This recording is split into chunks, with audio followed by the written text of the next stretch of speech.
Bonjour à tous, je me présente, je m'appelle Blackfire. J'ai une très mauvaise nouvelle à vous annoncer concernant le Spider-Man de Tobey Maguire. On va prendre ça avec des pincettes quand même parce que il faut savoir que, vous savez, moi il y a des gens, ils m'ont vendu, ils m'ont dit oui, mais non, mais Andrew Garfield, non, non. Le Spider-Man le plus populaire, c'est compliqué en ce moment. Je dois avouer que ça se joue entre Tobey Maguire et Tom Holland, parce que Tom Holland a atomisé les chiffres. C'est totalement mérité. C'est vraiment pour moi, je trouve que en fait Tobey Maguire et Tom Holland, c'est le père et le fils. C'est-à-dire c'est vraiment Tom Holland et l'héritier de Tobey Maguire. En fait, les fans d'Andrew Garfield, ils sont mal parce qu'ils sont rejetés. Pourquoi? Parce qu'ils ont le pire Spider-Man. C'est factuel. Il n'y a pas de problème. Je vous ai prouvé avec les comics. J'en ai d'autres. C'est pour ça que je continue ce que je fais en ce moment. Et je vais vous prouver par A plus B, par Z, par W, par l'algèbre, par tout ce que vous voulez, que ce que je vous dis, c'est vrai. Il n'y a pas de problème. Regardez. Les comics, ils sont là. Hein. Moi, il n'y a pas de problème. Je les ai lus. Moi, il y a un gars, il m'a montré un truc il n'y a pas longtemps. Je lui ai dit, mais mon grand, là, tu m'insultes. Tu m'insultes quand même. Oh. Il m'a montré des comics que je connaissais. Il m'a dit, non, mais le mec, il a dit ça. Et je lui ai dit, mais ce mec, il les a même pas lus. Alors que moi, je les ai lus, les comics. Donc, c'est pas parce que tu montes une couverture de quelque chose que ça veut dire que Andrew Garfield est Spider-Man. C'est le contenu de ce qui est à l'intérieur qui le prouve ou pas. Le contenu, en plus c'est hyper ironique, vous savez pourquoi? Parce que quand il a montré les comics, ce qu'il y avait dedans prouvait que Andrew Garfield n'est pas un bon Spider-Man. Justement, c'est ça qui est assez ironique. T'as pris une couverture pour te dire, ouais, mais t'as vu, regarde. Ouais, mais est-ce que t'as vu ce qu'il y a dedans? Non, bah merci, au revoir. Parce que moi je l'ai lu. Mais bref, c'est pas grave, on va revenir sur Tobey Maguire. Comme je disais, il y a une passation naturelle, ce qu'il n'y avait pas entre Tobey Maguire et Andrew Garfield. Andrew Garfield, c'est vraiment le gars qui était là pour sauver les droits de Spider-Man pour Sony. On va pas refaire le monde, c'est pas très intéressant. Moi, je regrette un truc. C'est vrai que j'ai rarement dit ça, mais le truc que je regrette le plus, bon, Amazing, forcément, on regrette, mais c'est pas ce que je voulais dire. C'est surtout qu'on n'ait pas une nouvelle trilogie avec Tobey Maguire.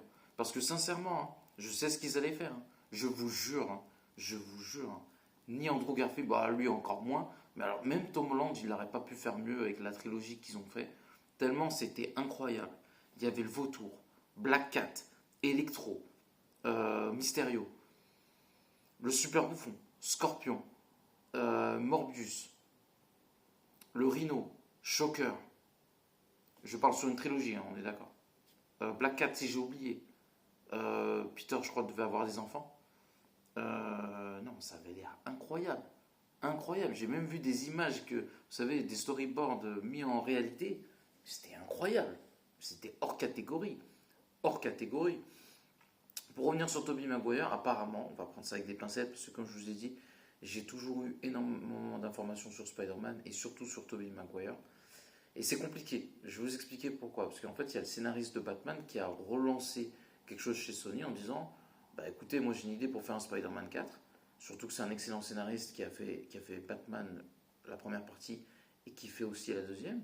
Et du coup, forcément, bah, ça suscite de l'intérêt sur ce qu'il va faire plus tard. Et c'est ça qui est hyper intéressant. Qu'est-ce que je peux dire d'autre sur Batman? Sur Spider-Man, pardon. Excusez-moi, c'est un peu confus parce que c'est le même scénariste. Il a proposé apparemment à Sam Raimi de faire un quatrième film. Lui est ouvert, Sony est ouvert avec Tobey Maguire. Là, ce serait un revirement total. Parce que si Tobey Maguire, après, peut-être que c'est pas un personnage. Comment expliquer? Parce que vu que c'est dans le MCU, peut-être que Tobey Maguire serait le Spider-Man du MCU, qui va mourir, mais pas le Spider-Man de sa trilogie. C'est assez confus. Mais Tobey Maguire, il a 51 ans. Et en fait, il dit, de ce que je peux comprendre, hein, il veut conclure l'arc autour de Spider-Man. Il a dit, voilà, j'ai commencé ça à tel âge, et maintenant, voilà, j'en ai 51. Et je sais même comment il pourrait mourir. Apparemment, ce serait un combat avec les X-Men. Je vais prendre tout ça avec des pincettes parce que Marvel a confirmé qu'il ne serait pas mort. Voilà. Donc on va prendre tout ça avec des pincettes, même si c'est une énorme info, les amis. C'est une énorme info, mais il faut savoir que le Tobey Maguire de Spider-Man nous a souvent surpris, à la fois dans les films et dans les coulisses. Euh, Comme le personnage, en fait, c'est assez fou. C'est-à-dire qu'on nous a dit que Spider-Man 4 va revenir. Il n'est pas revenu. Après, on nous a dit que c'était mort. Mais c'est reparti. Donc là, on entend ça. Mais ça se peut, c'est pas forcément vrai, même si ça mérite d'être considéré. Moi, je vous demande juste de considérer. Voilà. Moi, je me prépare éventuellement à ce qu'il meure, ce que je n'espère pas, parce que j'aimerais bien un quatrième film. Les gens vont me dire son âge. Spider-Man meurt 60 ans dans les comics, il en a 51. L'un n'empêche pas l'autre. En plus, la technologie a évolué. Il n'y a pas besoin de faire des trucs de fou, Tobey Maguire. Aujourd'hui, je sais pas moi, c'est quoi le truc le plus fou qu'on ait fait visuellement? J'ai pas d'idée comme ça. J'ai pas d'idée comme ça. Ça me vient pas comme ça en tête. Mais il y a des films qui nous ont prouvé que technologiquement, on peut faire des trucs de fou et que Tobey Maguire n'a pas besoin de faire des efforts considérables pour jouer Spider-Man. Déjà parce qu'il est Spider-Man. Et la deuxième chose, c'est que voilà, avec les effets spéciaux d'aujourd'hui, ça a beaucoup évolué par rapport à l'époque de Tobey Maguire. Donc normalement, ça ne devrait pas poser de problème. Écoutez, on verra bien. Donc n'oubliez pas de commenter, liker la vidéo. À la prochaine.